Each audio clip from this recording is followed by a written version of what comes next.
In the bustling Hidden Leaf Village, a place teeming with the vibrant energy of chakra, a child was born under an ominous silence. His name was Asta. From the moment he took his first breath, the medics and sensor-type ninja knew something was deeply wrong. Where a baby's developing chakra coil should have been a faint, flickering light, there was nothing. An absolute void. In a world where your potential, your family, and your future are all measured by the strength of your chakra, Asta was born a blank slate. His childhood was lonely. While other kids, like the famous prodigy Sasuke Uchiha and the loudmouth Naruto Uzumaki, practiced the basics, molding chakra, learning the academy's 3 foundational jutsu, Asta could only watch. He couldn't create a simple clone. He couldn't perform a transformation. The substitution jutsu was as alien to him as the idea of flying. To his instructors, he was a lost cause. To his peers, he was a freak. The chakra-less ghost, they'd whisper, and their words stung worse than any kunai, but where there was no chakra, there was an iron will. Frustration and despair were his daily companions, but they never, ever broke him. If he couldn't use ninjutsu, then he'd become a master of taijutsu. Every single day, from sunup to sundown, Asta pushed his body to its absolute limit. 1,000 push-ups, 1,000 sit-ups, and 10-mile runs carrying weights that would make a grown chunin buckle. He forged his body into a weapon of raw, unfiltered physical power. His knuckles grew calloused, his muscles became dense as steel, and his stamina, totally unburdened by the need to regulate chakra, seemed almost infinite. He'd scream his declaration from the top of the Hokage monument, his voice raw with defiance, "I don't care if I don't have any chakra. I'm going to become the greatest shinobi in the world and make everyone acknowledge me. My ninja way is to never give up." In his mind, his only rival was a quiet, incredibly talented boy from a now decimated clan, Sasuke Uchiha. Sasuke, blessed with the Sharingan and a natural gift for ninjutsu, was everything Asta wasn't. While Sasuke could master a fireball jutsu in a week, Asta was still trying to perfect a simple punch. Still, he saw a flicker of that same loneliness in Sasuke's eyes and declared him his rival, a proclamation Sasuke met with pure disgust. To the Uchiha prodigy, Asta wasn't even in the game, let alone a rival. Asta failed the Ninja Academy graduation exam twice. The test was simple: create 3 clones. It was something he was fundamentally incapable of doing. His third attempt was his last chance. As Irika-sensei called his name, Asta stood before the class, focused all his might, and produced nothing. Not even a puff of smoke. Laughter echoed in the room. The whispers were louder this time. Failure. Waste of space. That night, his spirit hit rock bottom. He sat alone at a training ground, body bruised and aching, his dream feeling more distant than ever. That's when a rogue instructor, Mizuki, approached him with a sickly sweet proposition. He told Asta about a secret jutsu, one that could grant power to anyone, even someone without chakra. All he had to do was steal the scroll of seals from the Hokage's office. Blinded by desperation, Asta did it. He used his raw athleticism and the stealth he'd learned from years of being ignored to get into the tower and retrieve the massive scroll. When he opened it in the dead of night, he couldn't read a single technique. It was all just theory on advanced chakra manipulation. He'd been tricked. Mizuki appeared, a cruel sneer on his face, revealing he just wanted to steal the scroll for himself and frame the chakra-less idiot. "You really thought a freak like you could ever be a shinobi?" Mizuki taunted, launching a spray of kunai. Asta dodged on pure instinct, but he was outmatched. Irika arrived to protect him, taking a giant shuriken in the back. As Mizuki prepared the final blow, ranting about how the village secretly hated Asta just like they hated Naruto, something inside Asta finally broke. It wasn't despair. It was pure rage. A raw, primal scream tore from his throat. "Not yet. I'm not done yet." And then, it happened. The air grew cold. The very energy in the atmosphere seemed to curdle. From the ground beside him, a dark, swirling vortex of negative energy appeared. It wasn't chakra, it was the opposite. From this vortex, a book materialized, a grimy, tattered grimoire with a 5-leaf clover on the cover, the symbol of a demon. The grimoire flew open, and with a guttural groan, the hilt of a colossal, rust-covered broadsword pushed its way out of the pages. It was huge, battered, and seemed to drink the light from the forest. Guided by an instinct he didn't know he had, Asta's hand gripped the hilt. The moment he touched it, a jolt of frigid, empowering energy surged through him. It didn't feel like chakra. It felt like an abyss, a void that wanted to consume everything. Mizuki just laughed. "What are you going to do with that rusty slab of junk?" He hurled another shuriken. Without thinking, Asta swung the massive blade. The movement was clumsy, more of a desperate heave than a real sword strike. But the result changed everything. The instant the shuriken, glowing with Mizuki's chakra, came near the blade, its energy just vanished. The shuriken clattered to the ground, a dull, lifeless piece of metal. Mizuki froze. Irika stared, completely dumbfounded. Asta, feeling the strange new power thrumming in his veins, looked at the giant sword. This was it. This was his power. He charged, the sword a near impossible weight that he somehow carried.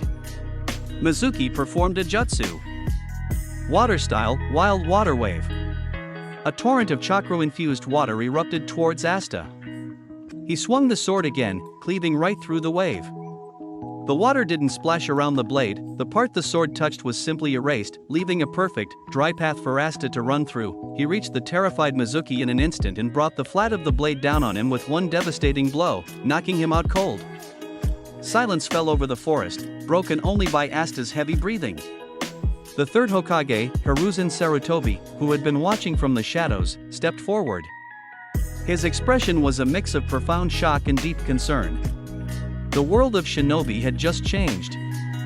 And this loud, chakra-less boy was now at the center of it all. Despite the chaos of the night before, Hiruzen Sarutobi made a decision that sent ripples through Konoha's leadership. Asta, the boy with no chakra, was to become a genin. It was an unprecedented move. Danzo Shimura argued he was a threat to be sealed away, an anomaly that defied the natural order.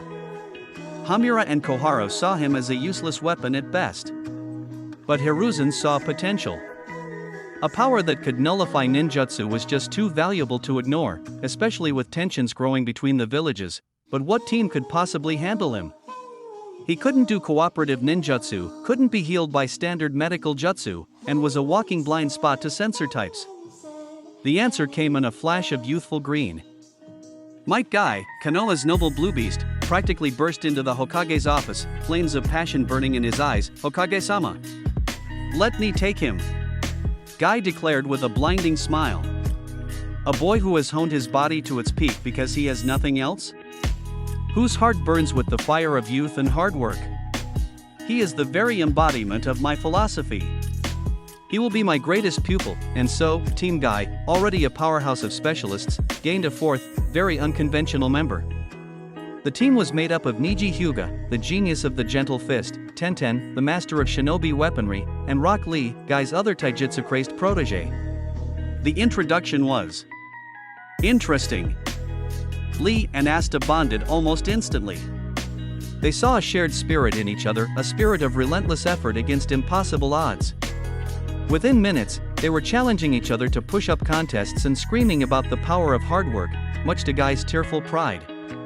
Tenten was pragmatically curious, totally fascinated by Asta's giant, chakra-eating sword. Niji, however, was utterly dismissive. "Destiny has deemed you a failure," he stated coldly, his Byakugan eyes seeing not a warrior, but a hollow man. "You were born with no chakra. You can't change your fate.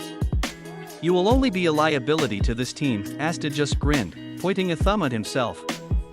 "We'll see about that. I'll prove to you that anyone can be awesome."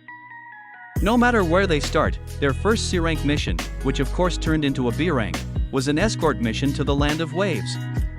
It was here that Team Guy first witnessed the terrifying reality of anti-chakra. They were ambushed by rogue ninja from the Hidden Mist, who immediately trapped them in a water prison jutsu. Guy, Niji, and Tenten were caught, leaving only Lee and Asta free. Lee engaged in a furious taijutsu battle, but the enemy leader was a skilled jonin who kept his distance. "It's over, kids. Once you're in my prison, you can't mold chakra to escape." Asta, holding his Demon Slayer sword, simply walked up to the sphere of water holding Might Guy. "Hey, Guy-sensei. You okay in there?" The rogue ninja laughed. The fool is going to try and break it? It'll just reform. Asta didn't try to break it. He just tapped the surface of the water prison with the tip of his sword. The effect was instantaneous and silent. The dense, chakra-infused water didn't explode, it just ceased to exist. It vanished, leaving a very surprised Might Guy standing in a puddle. One by one, Asta walked over to the other prisons and tapped them, dispelling them like they were soap bubbles. The enemy ninja stared in total horror. His ultimate trapping jutsu, undone by a simple tap. What? What are you? I'm Asta of the Hidden Leaf. And I'm gonna be the greatest shinobi ever. Asta roared, charging forward. The Jonin frantically performed hand seals, unleashing a water dragon jutsu. A massive dragon of chakra and water soared towards Asta. With a mighty yell, Asta swung his blade, meeting the dragon head-on. The blade sliced clean through the jutsu, and the entire water dragon unraveled from the point of impact, dissolving into nothing before it could even reach him. That sight broke the enemy's will. A power that simply erased their strongest techniques wasn't something they were prepared for. It was a psychological blow they couldn't recover from. Team Guy cleaned up the rest with ease. On the boat ride back, the mood was different. Lee and Guy were singing songs about youth and Asta's hip and cool power. Ten was peppering him with questions about the sword, how it worked, how heavy it was. But Niji was silent. He had watched from his prison as his own genius, his powerful lineage, had been rendered helpless.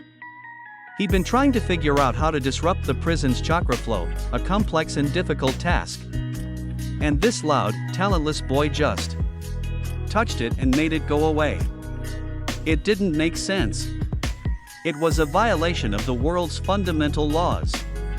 For the first time, a crack appeared in Niji Hyuga's absolute belief in destiny. The Chunin exams came to Konoha, a grand stage for the next generation to prove their worth. For Asta, this was the ultimate chance to show everyone what he could do. The first test, the written exam, was a disaster. Asta, a lot like Naruto, just stared at the impossibly hard questions with a blank look on his face. He couldn't cheat with a jutsu. But his enhanced senses, a byproduct of a key sensing ability he was slowly developing, let him notice the subtle movements of the others. He didn't copy their answers, but he did copy Naruto's final, defiant move, handing in a blank paper and giving a passionate speech about never giving up. Ibiki Marino, the proctor, passed him, seeing not stupidity in his eyes, but an unbreakable resolve. The second stage was the Forest of Death. This is where Asta's unique skills really started to shine. While his teammates used the Byakugan or sensory skills to detect chakra signatures, Asta was learning to sense something else, ki. It was the natural energy of living things, totally separate from chakra. He couldn't sense a ninjutsu trap, but he could sense the malice and intent of the person who laid it. Watch out! Asta would yell, tackling Lee out of the way just as an explosive tag went off. I felt someone nasty over there. Their progress was fast, right up until they ran into a presence that made Asta's skin crawl. The ki was monstrous, cold, and felt like a snake. Orochimaru, one of the legendary Sannin, had arrived. He paralyzed Sasuke and Naruto with pure killing intent. Team Guy showed up to intervene, but even they were intimidated by the sheer pressure coming from the rogue shinobi. Orochimaru's eyes, however, were fixed on Asta. Well now. What is this? A child with no chakra signature at all. You are a fascinating specimen. He flicked his wrist, and a dozen snakes shot out. Niji and Ten prepared to defend, but Asta stepped forward, his Demon Slayer sword already in hand. He swung the blade in a wide arc, a blur of black metal. The snakes, imbued with Orochimaru's chakra, disintegrated the moment they touched the sword's invisible aura of anti-chakra. Orochimaru's smile widened. Incredible. A power that negates the very essence of jutsu. His neck stretched out unnaturally, and he lunged forward, his fangs aimed at Asta's shoulder. Might Guy intercepted him, but Orochimaru was slippery, his focus entirely on the strange boy. He wanted this power. It was an existence that defied his entire understanding of life and jutsu, and his scientific curiosity was raging. A brief, terrifying skirmish followed. Asta couldn't land a single hit on the Sannin, but his sword's mere presence nullified every minor jutsu Orochimaru threw his way, creating a bizarre zone of pure martial combat. The encounter ended when Orochimaru, having marked Sasuke, decided to retreat, leaving behind a shaken and deeply intrigued group of genin. The preliminary rounds were Asta's real debut. His opponent was Zaku Obumi, the sound ninja who used air-pressure tubes in his arms to create devastating sonic blasts. Zaku smirked. A guy with no ninjutsu and just a big sword? This is a joke, he raised his arm. Slicing sound wave. A powerful blast of sound and chakra-laced wind shot at Asta. Asta braced himself and held his sword up. The blast hit the flat of the blade and was simply gone. The sound died. The wind pressure vanished. Zaku's eyes widened in disbelief. He tried again and again, with the exact same result. Every single chakra-based attack he had was rendered completely useless. Is that all you've got? Asta yelled, his voice echoing in the stunned arena. He then planted his sword in the ground, took a runner's stance, and charged. Panicked, Zaku tried to fight back with taijutsu, but he was no match for Asta's years of relentless physical conditioning. Asta moved like a cannonball, his fists hitting with the force of piledrivers. The fight was brutal, one-sided, and over in less than a minute, the crowd was dead silent. They had just watched a shinobi who relied entirely on ninjutsu get utterly dismantled by someone who couldn't use it. It was illogical. It was terrifying. Kakashi's visible eye was wide with astonishment. Sasuke watched with a new, grudging respect. And Neji watched as the impossible became reality right before his eyes. The final matchups were posted. The whole arena buzzed with anticipation as they read one particular pairing for the final tournament, Asta vs Neji Hyuga. The anomaly versus the genius. The boy with no chakra versus the master of the chakra pathway system. It was a battle of philosophies, a clash that was destined to shatter one of their worlds forever. The day of the Chunin exam finals arrived. The stadium was packed, the air electric. The match between Naruto and Kiba had been a thrilling display of guts and trickery, but the energy in the crowd shifted for the next fight. Neji Hyuga, the stoic prodigy of the Hyuga clan, versus Asta, the loud, chakra-less wildcard. As they faced each other in the arena, the contrast was jarring. Neji stood perfectly calm and composed, his hands ready for the gentle fist. Asta bounced on the balls of his feet, his massive Demon Slayer sword on his shoulder and a grin plastered on his face. So, we finally get to do this, Neji. Asta shouted. Let's have a great fight. Neji's expression was cold as ice. This is not a fight. This is a lesson. A lesson about inescapable fate. A failure will always be a failure. Your struggles are pointless. The proctor began the match. Neji instantly activated his Byakugan, the veins around his temples bulging. He expected to see a void where Asta stood. But he saw something more. He saw the usual lack of chakra coils, sure, but he also saw a swirling, chaotic storm of something else inside the boy's body. It was a dark, violent energy his Byakugan couldn't understand. It was unsettling. Here I come. Asta yelled, charging forward with his usual bull rush. Neji sidestepped with fluid grace. You're a fool. Your every move is predictable. My eyes see all. He moved inside Asta's guard, his fingers aimed right at Asta's chest. Gentle fist, his fingers struck true. The gentle fist is designed to inject a bit of the user's own chakra into the opponent's chakra pathway system, causing internal damage and shutting down their chakra points. Against any other shinobi, it would have been crippling. Against Asta, nothing happened. Neji felt his fingers hit rock-hard muscle, but there was no chakra feedback. There was no pathway system to disrupt, no tenketsu to close. It was like trying to short-circuit a rock. Asta grunted from the physical force of the jab, but otherwise seemed totally unfazed. Whoa, that was a weird poke. Asta said, swinging his sword. Neji leaned back, the tip of the huge blade missing him by a hair. He felt a strange sensation as it passed. The faint chakra aura he used to enhance his senses flickered and died. Neji leaped back, a hint of confusion on his face. My gentle fist. It has no effect. I told you, I don't have any chakra. Asta said with a laugh. You'll have to hit me a lot harder than that. This was the moment Niji's entire worldview began to crumble. His whole fighting style, the pride of the Hyuga clan, was built on manipulating an enemy's chakra. Against Asta, it was reduced to simple pokes. His greatest weapon was useless. If I can't shut down your chakra, then I'll simply break your body, Niji declared, his voice tight. He launched a relentless assault, a whirlwind of precise palm strikes and kicks. 8 trigrams 64 palms, Asta was on the defensive, using his sword to block the storm of attacks. Every time Niji's chakra-coated hands got close to the blade, he felt his own energy being snuffed out, forcing him to rely on pure physical strikes. It turned into a taijutsu battle, but one where Niji was fundamentally handicapped. He was a fencer forced into a brawl. Asta, on the other hand, was right in his element. This is what he had trained for his entire life. Finally, Niji saw an opening. He struck Asta's shoulder, then his leg, his speed overwhelming. 2 palms. 4 palms. 8 palms. 16. 32. Asta was being driven back, his body taking the brunt of the physical blows. It's over, Niji shouted, getting ready for the final strike. 64 palms, but Asta endured. Bruised and battered, he stood his ground, a defiant fire in his eyes. My turn, he swung the Demon Slayer's sword not to hit Niji, but to create space. Seeing his chance, Niji decided to end it with his ultimate technique.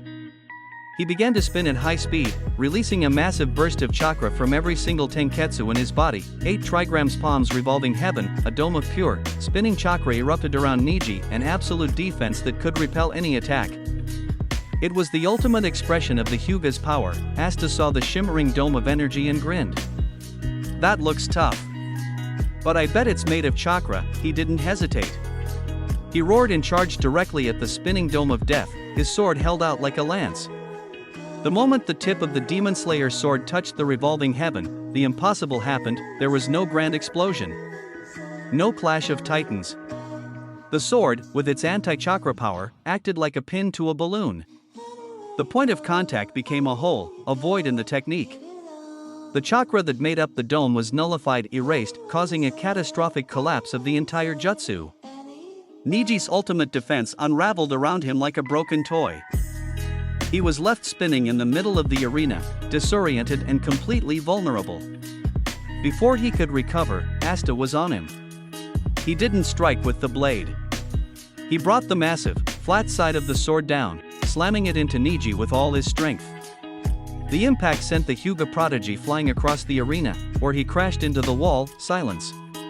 The entire stadium was speechless. They had just watched the perfect defense of the Hyuga clan get dismantled by a head-on charge.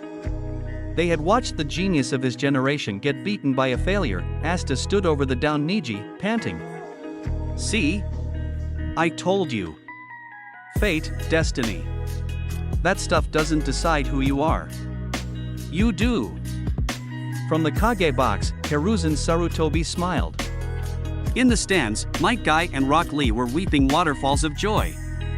Sasuke watched, his fists clenched. This wasn't just a victory. It was a paradigm shift. Asta hadn't just won a fight, he had proven that the fundamental rules of their world could be broken.